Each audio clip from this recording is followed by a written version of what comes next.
Indian പ്രധാനമന്ത്രി വന്നത് എന്നതിൽ CBCIക്ക്, കത്തോലിക്ക മെത്രാൻ സമിതിക്ക്, ഭാരത കത്തോലിക്കർക്ക്, ക്രൈസ്തവർക്കെല്ലാം തന്നെ വലിയ സന്തോഷമാണ്. അദ്ദേഹം വളരെ മനോഹരമായൊരു സന്ദേശം ഇത് നൽകുകയുണ്ടായി. തീർച്ചയായിട്ടും 2000 കൊല്ലത്തെ പഴക്കമുള്ള ഭാരതത്തിലെ ക്രൈസ്തവ സഭയ്ക്ക് ഇന്നൊരു ഹിസ്റ്റോറിക് ഇവൻ്റ് തന്നെയാണ്. ഈ യേശു ക്രിസ്തുവിൻ്റെ ജനനത്തിൻ്റെ തിരുനാൾ നവവത്സരത്തിൽ ഒരുക്കമായി പ്രധാനമന്ത്രി തന്നെ അതിന് അംഗീകരിക്കുകയും ഇന്ത്യയിൽ സപ്പോർട്ട് ചെയ്യുകയും ചെയ്തതിൽ വലിയ സന്തോഷമുണ്ട്. അപ്പോൾ എല്ലാ മാധ്യമങ്ങളോടും പ്രത്യേകിച്ച് നന്ദി പറയുകയാണ്. ഈ സന്ദേശം, ക്രിസ്മസിൻ്റെ സന്ദേശം പ്രധാനമന്ത്രി കൂടി പറഞ്ഞത് നിങ്ങൾ ജനമധ്യത്തിലേക്ക് എത്തിക്കുന്നതിന് പ്രത്യേകം നന്ദി. ഏതായാലും പ്രധാനമന്ത്രി ക്രിസ്മസ് സെലിബ്രേഷന് CBCI സെൻറ്ററിൽ വന്നത് ഭാരത കത്തോലിക്ക സഭയ്ക്ക്, ക്രൈസ്തവ സഭയ്ക്ക് ഒരു ചരിത്ര മുഹൂർത്തമായിട്ട് ഞാൻ കാണുന്നു. ഏതെങ്കിലും തരത്തിലുള്ള പ്രത്യേക ചർച്ചകളോ കൂടിക്കാഴ്ചകളോ എന്തെങ്കിലും നടത്തിയായിരുന്നു പ്രധാനമന്ത്രി? ഇന്ന് പ്രത്യേകമായിട്ടുള്ള ചർച്ചകളില്ല. സ്റ്റേജിലിരുന്നപ്പോൾ വീണ്ടും മാർപ്പാപ്പയെ കൊണ്ടുവരേണ്ട കാര്യം പ്രധാനമന്ത്രിയോട് പറഞ്ഞു.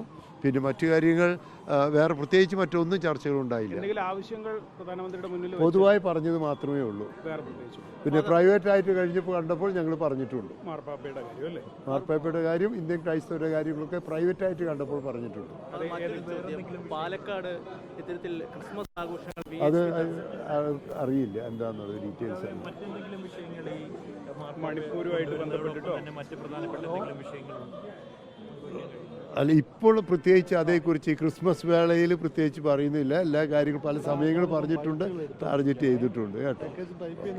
Thank you. അപ്പോൾ നിങ്ങളുടെ സഹകരണത്തിന് ജനമധ്യത്തിലേക്ക് ക്രിസ്മസ് സെലിബ്രേഷൻ, പ്രധാനമന്ത്രിയോട് കൂടിയ സെലിബ്രേഷൻ ജനമധ്യത്തിൽ എത്തിച്ചതിന് നിങ്ങൾക്ക് എല്ലാവർക്കും പ്രത്യേകമായത്തിൽ നന്ദി.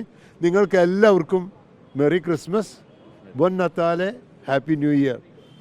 കാരണം ബൊൻ നത്താലെ പറയാൻ കാരണം 27-ാം തീയതി തൃശ്ശൂർ മേയറും എല്ലാ മതവിഭാഗങ്ങളും എല്ലാവരും ഒന്നിച്ച് ഒരു ക്രിസ്മസ് സെലിബ്രേഷൻ തൃശ്ശൂർ നടക്കുന്നുണ്ട്. അതിലേക്ക് നിങ്ങളെല്ലാവരെയും ഞാൻ ക്ഷണിക്കുന്നു. അതിൻ്റെ പേര് ബൊൻ നത്താലെ എന്നാണ്. അപ്പോൾ നവവത്സരത്തിൻ്റെ അവസരത്തിൽ ഈ സാംസ്കാരിക വേദിയിലേക്ക് നിങ്ങൾ ക്ഷണിക്കുന്നു.